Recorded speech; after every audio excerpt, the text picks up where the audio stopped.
fire. Where should we put it? Right next to her face. Oh. Okay, so, hey guys, it's Rachel.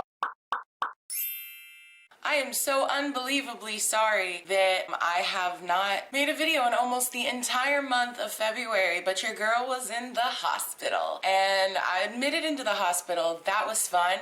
If you guys want to know about that, I could tell you about what happened. If not, I won't. So today's video is more on a serious-ish topic.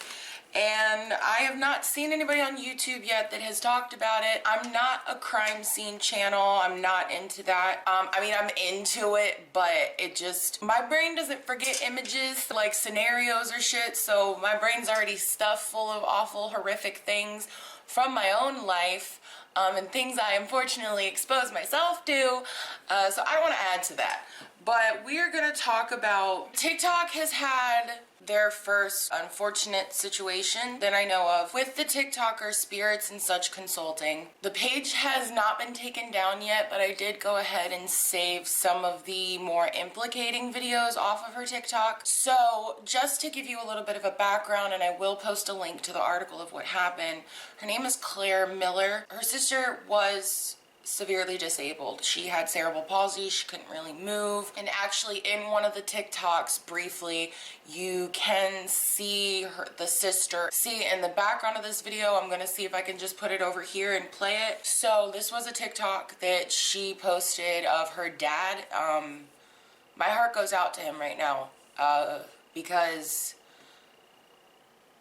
I can't imagine not only dealing with the loss of a child, but now you have to deal with the loss of the sense you had about your other child. You're losing the perception you had on your kid of them being normal, or, you know, maybe they lose their sense of normal on who their child was.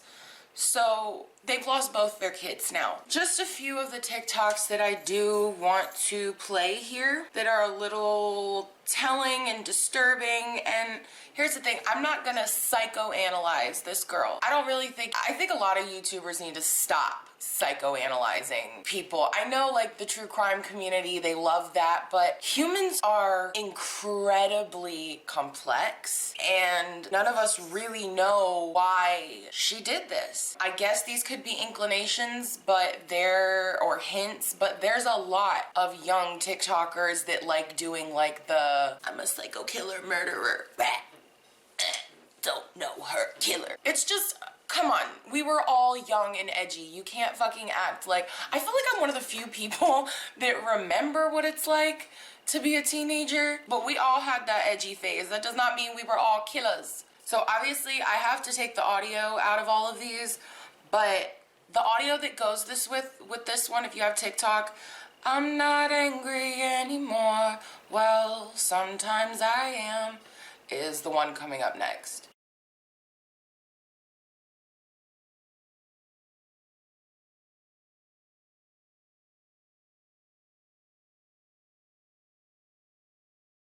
So it's got a lot of Yander stuff, and I think I'm saying it right. If you don't know what that is, Yander is a, like, I don't know, it's like horror type, anime, chick type stuff. And if you guys were ever on my Tumblr or on my Tumblr now, I think it's a very interesting aesthetic.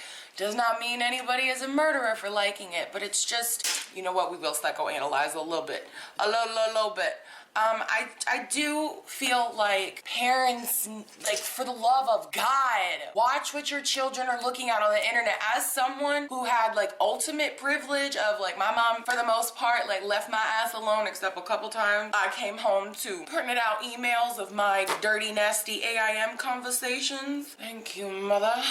I don't think parents realize how much influence the internet has over kids, and they just aren't doing anything about it. So this next video, the song's not really important to it, but these are another one of those things that, like, it could be very telling, but a lot of people love Stephen King. A lot of people, you know, I'm just making this disclaimer because saying we don't know is because, like I said, we don't know if these were tell signs, but I guess collectively altogether it could be.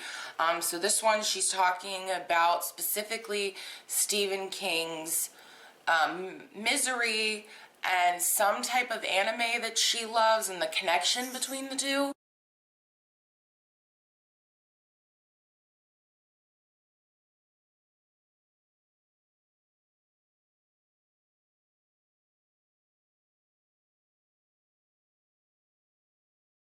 Okay, I don't think I'm gonna be able to play this audio, but it goes like I'm dead, you killed me.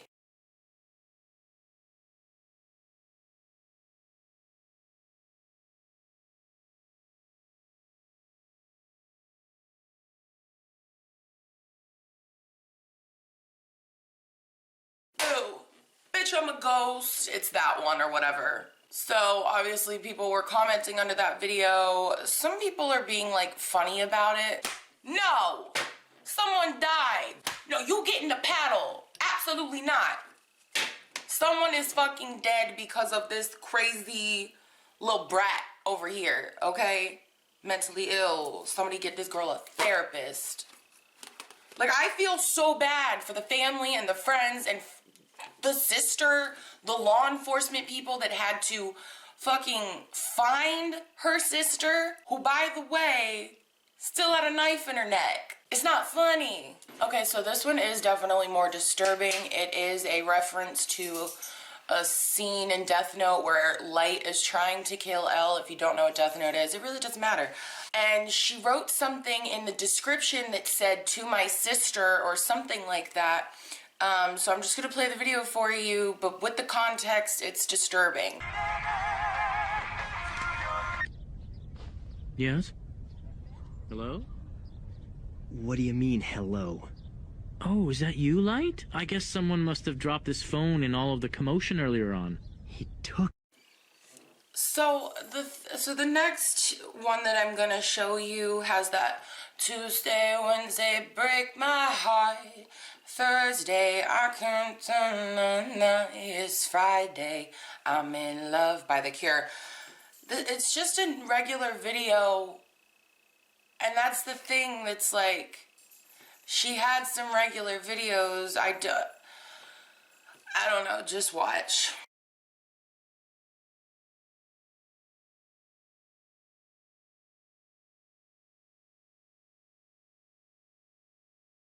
Okay, so the next video is where it jumps from, like, I showed you this video because normal-ish, right? Okay, so this is one of her, like, last videos. So this was a video that, like, definitely creeped me out, and I love this song, but I literally can't get this child's face out of my head now when I see it and the horrific things she did.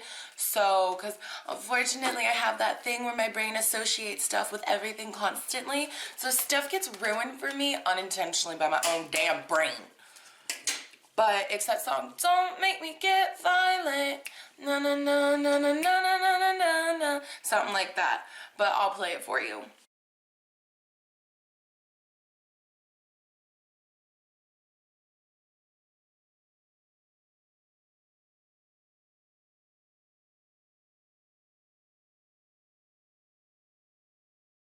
The video that I'm going to show you last is her very last video that she posted. My dad has to stop opening the conversation with "this is just like the gay bar in Japan." And she honestly just doesn't look good in the video. So like I said, I'm going to do a little psychoanalysis, even though I said that I wasn't going to. Don't read me. I can change my mind. I am a human. I have that right.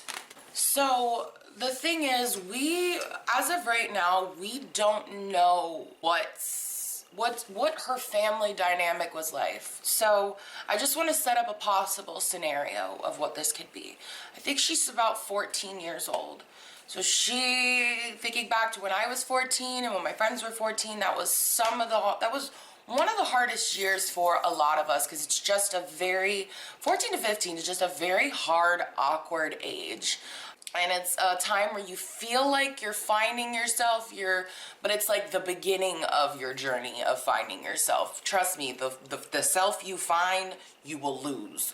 Do not react on the emotions of the 14, 15-year-old self, because trust me, that bitch don't know what she doing. So she is about 14 years old. She has a disabled sister living in the home, and somebody who's extremely disabled. Most likely the parents, she didn't post much about her mom. She did post about her dad, so I don't know if it's like a good relationship she has with him, or maybe it could possibly, I don't know. It's pointing more towards a good relationship, but it could be signs of, so it seems like she has a good relationship with her dad. She doesn't post anything about her mom. But in that type of situation, I don't know if any of you have had a family member that has been, I don't know if any of you have had a family member that has been chronically sick or paralyzed or just whatever, that needs a lot of help. I did for some time of my life with my brother. He has CRPS and other severe chronic issues, which required a lot of my mom's attention. There were times that I did act out because I felt alone and abandoned. And, you know, with me having mental illness, which this girl probably has some sort of mental illness. For me personally, it was borderline. I felt abandoned. You know, granted, I never had thoughts of killing my brother because I fucking adore him. And if anybody put their fucking hands on them, I would kill them. Okay, that's probably when I would kill. Anyway, not the point. There's a possibility that, and just based on some of her TikToks too, the don't make me get violent one. So in this clip at the end, she says, you don't listen anyway when I'm crying. Like I said, it could just be a TikTok, but it could also, I mean, she doesn't have a lot of TikTok, so clearly whatever one she has up and she's posting, it means something to her. So she probably was feeling abandoned and alone. God only knows what happened in the last few hours. There's hardly any updates yet. No YouTubers have talked about it yet. I'm sure there's a ton of YouTubers right now on the crime thing like, gotta get a video done on this right now. But there's not a lot out yet right now, and we don't know a lot. And I feel like this might have the potential to blow up and get really big. And I'm afraid. I'm afraid because as of right now, there's not too many female murders that like females, like young females can look up to. There's a lot of males the young females can look up to, and I think that that's probably a positive thing, because I just feel like when you are young and you are in a dark place, it feels rewarding and good to be like, fuck it all, like I don't fucking know, edgy, you know? You want to be perceived as dark and lonely because that's what you're feeling on the inside. It's not that people like that are being fake, it's just what they're feeling in here and they're projecting it out here. But when you're a young kid, you're not thinking of the consequences. You know, I'm not making any excuses for her, you know, but they are charging her as an adult as of right now that I am aware of. And this is difficult because her sister is paralyzed. She had no way of defending herself. She was completely helpless. She had no one to protect her. Nobody was there to protect her. And probably the person that she thought that would protect her was the one hurting her. I'm sorry, it's just like, I don't get it. I think because my brother, you know, had stuff, and I could not imagine somebody, I don't know. Anyway. Ooh, okay, collect yourself. Help me collect myself, Mr. Flamingo. But for Claire's defense-ish, she's young, and I think a lot of young murderers that are out there would definitely benefit from being put in a very guarded, long-term psychiatric facility. I don't think jail is going to be good for her because there is just a high possibility that she will try to take her own life, or she might have a complete mental breakdown in there. As for why she did it, like I said, a scenario that I was trying to set up and my brain got distracted was she could have snapped and been feeling very vindictive and mad and left out by her parents. And I'm not blaming the parents, because as a parent, you do everything, some parents, you do everything you can to try and be there for your child and raise them the best that you can. And when you have a child with needs or a disability, that's heightened. And the problem is, if you have a child with mental illness and then you have a child with a disability on top of that, that's two kids who truly do need all your attention.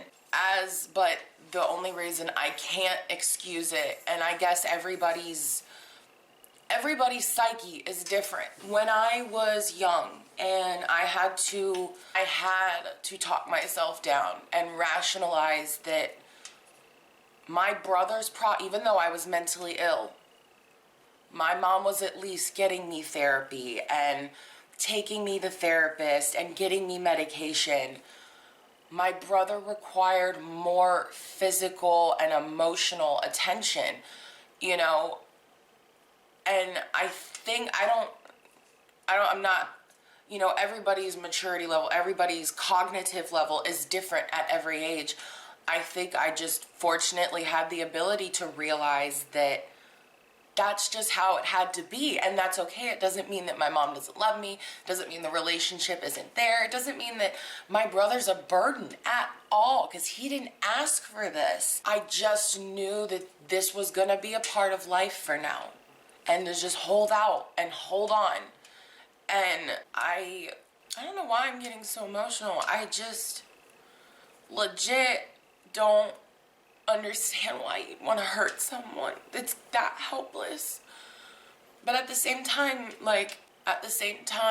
you know, even though I feel like most people be like, you know, fuck Clara, send her to prison, blah, blah, blah, it's clear that she has issues and she needs help. And I hope that for the safety of her and everyone in that area and around this girl, that she's put in a long-term psychiatric facility for quite a long time. I'm talking probably until her late 20s, early 30s, because you're really not mentally done developing until you're 25. And I think she's gonna need probably about 5 to 10 years of good cognitive therapy and medication to be remotely functional. And I know a lot of people will say that, like, you know, this is a whole different topic for a different day, but I won't get into it, but I personally believe in rehabilitation of people, even people that do murder. I guess for me, it just depends on the action and what it was. And for this, as of right now, with the information I have, it seems like she could have had a mental breakdown and did something absolutely horrific and disgusting. But I want to know your thoughts. I'm asking you guys not to go to her TikTok page and give it any more views or likes or anything like that. Know that this isn't cool. This isn't cute. This isn't okay. You know, she will have to live with this for the rest of her life. She has destroyed her life, her parents' life. She took her sister's own life. And honestly, anybody around that family and community, she has destroyed single-handedly. One action. So to any of my young viewers, realize that every single action you take can and probably will have a consequence to it. I'm going to end with this. Mental health is important, but also realizing that life happens and you can't just go hurting people because you're mentally ill is also very important for all of you, including myself, to remember on a daily basis that it's not always about us. We have to stop. We have to look at the people around us and stop treating them like they're just characters in a movie or pawns on a chessboard.